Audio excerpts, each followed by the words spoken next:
यह कहानी है गढ़मुक्तेश्वर नाम के एक ऐसे गांव की जहां सूरज ढलते ही सन्नाटा अपनी चादर ओढ़ लेता था। गांव के लोग शहर की चकाचौंध से दूर अपनी एक अलग ही दुनिया में रहते थे।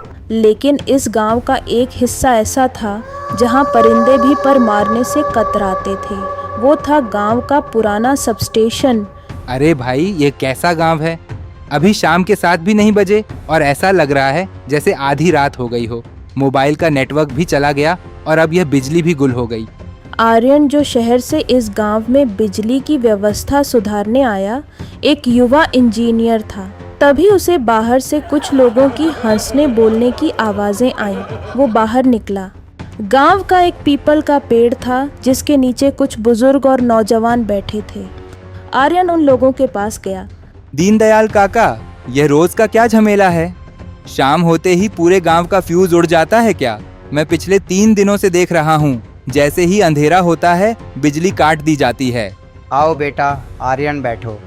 शहर के लोग घड़ी देखकर चलते हैं, पर यह गांव डर की आहट सुनकर चलता है।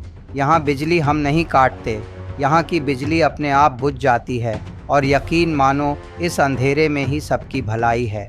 हाँ साहब, बिजली आएगी तो वह सब दिखने लगेगा जिसे कोई देखना नहीं चाहता। क्या काका, आप भी इन अंधेर श्वासों में पड़े हैं? मैं कल सुबह ही उस पुराने पावर हाउस जाऊंगा और देखूंगा कि आखिर गड़बड़ कहाँ है। हो सकता है कोई तार ढीला हो या ट्रांसफार्मर पुराना हो गया हो। आर्यन की बात सुनते ही वहां बैठे सभी लोगों के चेहरे का रंग उड़ गया। हंसी अचानक एक डरावनी खामोशी में बदल गया। दीनदयाल काका ने बड़ी गंभीर नजरों से आर्यन को देखने लगे। बेटा, तुम यहाँ नए हो, इसलिए तुम्हारी बातों का बुरा नहीं मानेंगे, पर एक बात गांठ बांध लो। उस पुराने पावर हाउस की तरफ जाने वाला रास्ता मौत का दरवाज़ा है। वो रास्ता उस कुएं के पास से होकर गुजरता है जहाँ सालों पहले एक हादसा हुआ था। वो जगह अब इंसानों की नहीं रही। वहाँ हवा भी रुक जाती है और परछाइयाँ अपने आप चलने लगती है। काका, मैं यहाँ काम करने आया हूँ, डरने नहीं। कल सुबह मैं वहाँ जाऊँगा और आप देखेंगे कि शाम को पूरा गांव रोशनी से जगमगाएगा। आर्यन वहां से पैर पटकता हुआ अपने क्वार्टर की तरफ चल दिया। उसे लग रहा था कि गांव वाले आलसी हैं और काम न करने के बहाने बना रहे हैं। उसने अपने कमरे में जाकर दरवाज़ा बंद किया। बाहर हवा तेज होने लगी थी। खिड़की के पुराने शीशे खड़खड़ा रहे थे। आर्यन ने सोने की कोशिश की, पर उसे बार बार ऐसा लग रहा था जैसे कोई उसके कमरे के बाहर नंगे पैर चल रहा हो, जैसे कोई गीले पैरों से बरामदे में टहल रहा हो।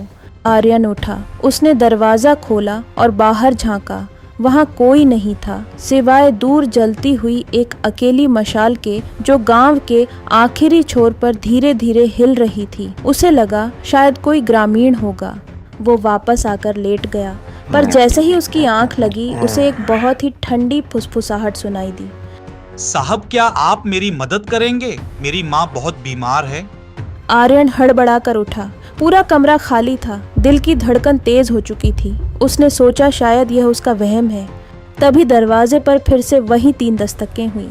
इस बार आवाज़ पहले से ज़्यादा साफ और नज़दीक थी। आर्यन ने कांपते हाथों से कुंडी खोली।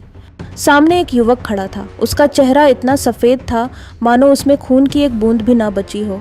कौन हो तुम? इतनी रात को यहाँ क्या कर रहे हो? तुम्हें पता नहीं कि यह सरकारी क्वार्टर है? साहब, माफ करना, मेरा नाम रुद्र है।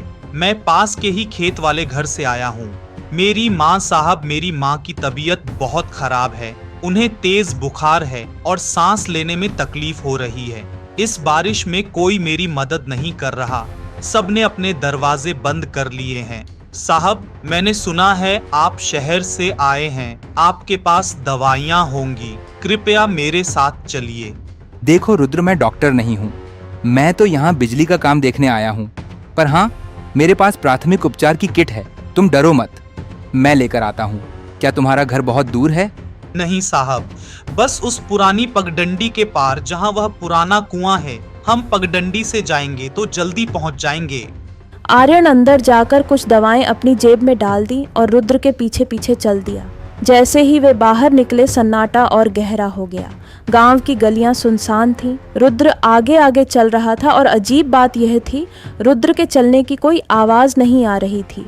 आर्यन को अपनी भारी चप्पल की आवाज़ सुनाई दे रही थी, पर रुद्र जैसे हवा में तैर रहा हो। वे धीरे धीरे उस पुराने सबस्टेशन वाले रास्ते की ओर बढ़ने लगे। वो रास्ता घने पेड़ों से घिरा हुआ था। पेड़ों की टहनियाँ हवा में ऐसे हिल रही थीं जैसे कोई विशाल हाथ उन्हें रोकने की कोशिश कर रहा हो। रुद्र, तुम लोग इस सुनसान इलाके में क्यों रहते हो? यहाँ तो बिजली के खंभे भी पुराने हैं। कल मैं इसी इलाके का मुआयना करने वाला था। साहब, हम वहाँ रहते नहीं हैं, हम वहाँ बंधे हुए हैं। बरसों से उस कुएं ने हमें कहीं जाने ही नहीं दिया। आप बस चलते रहिए, रास्ता थोड़ा कठिन है। तभी अचानक आर्यन को झाड़ियों में हलचल महसूस हुई। दोनों ने पीछे मुड़कर देखा। दूर अंधेरे में उसे दो चमकती हुई आंखें दिखाई दी। उसे लगा कोई जानवर होगा, पर तभी उसे इंसानी फुसफुसाहट सुनाई दी। आवाज़ों पर ध्यान मत दीजिए साहब, वो तो बस भटके हुए लोग हैं। हम पहुंच गए हैं, देखिए वो रहा मेरा घर।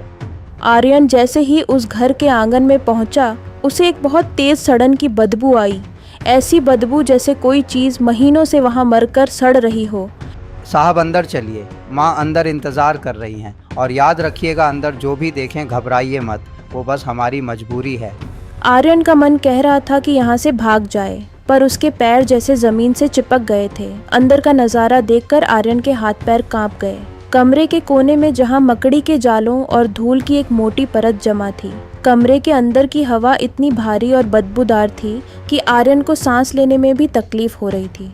वो सडन की महक अब असहनीय हो चुकी थी।